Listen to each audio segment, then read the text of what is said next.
Well, for more on this, we're joined by Dr. Nigel Fletcher, political analyst and commentator, joining us live from London. Nigel, a fascinating story here. Just give us your summarisation, really, on UK-China relations at the moment and how you see this playing out over the coming days and weeks. Good morning. Yes, well, as you say, there is now quite a lot of pressure from Conservative backbenchers led by Sir Ian Duncan Smith and others who have been very hawkish on China for some time. And a number of them have also been sanctioned by the Chinese government as well. So this is quite a long-standing issue within the Conservative Party and within British politics about the relationship the United Kingdom should have with China.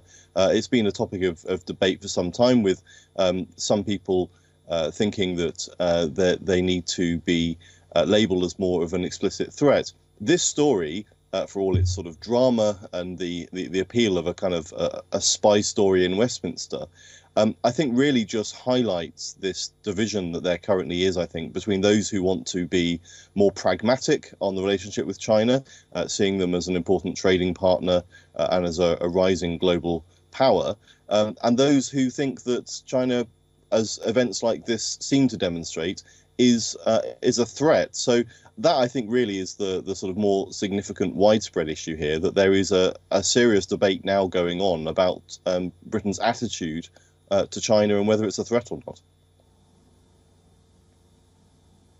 Let's just roll back a touch to the Chris Cash issue. And obviously, he was embedded in British political life. I mean, have we had precedent for this type of scenario before?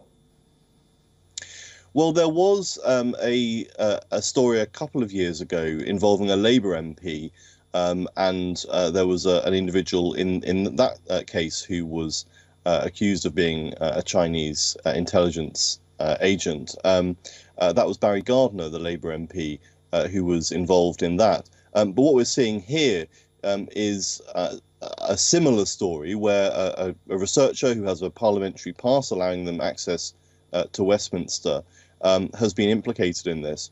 And it's raised a number of questions about security vetting. But I think what it's important to say here is that this is not someone who's been a civil servant, someone who's got access to top secret information within government.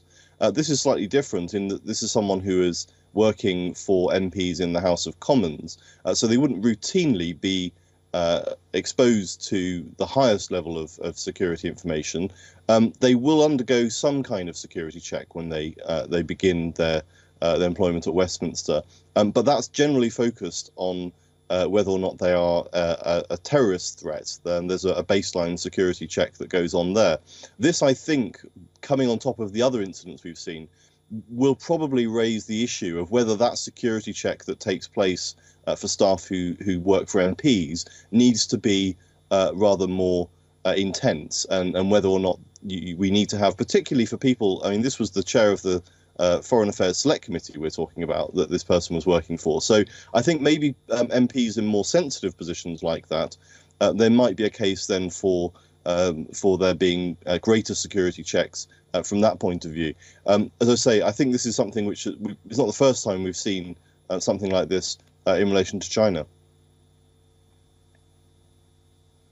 Dr. Nigel Fletcher, political analyst, commentator, many thanks for your insight there.